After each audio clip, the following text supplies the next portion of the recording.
I'm Caroline May, and I'm a creative director at Walt Disney Imagineering. Today, we're at Web Suppliers, which is where the Worldwide Engineering Brigade is able to showcase some of their latest technology and inventions.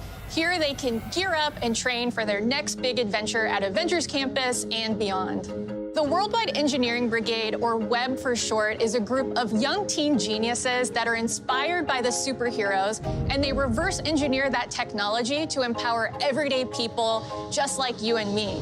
So here at the Web Open House, you might have met Peter Parker and been introduced to one of his newest inventions, which is the SpiderBot.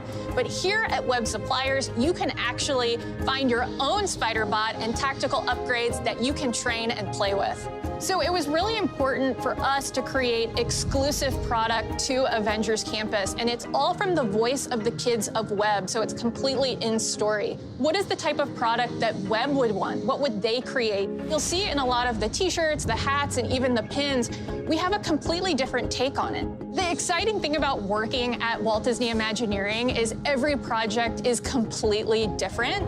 I have really loved working on Avengers Campus because it is such an aspirational story. And so the idea is that we want to make sure that our guests feel empowered to be like the superheroes, not just fans of the superheroes.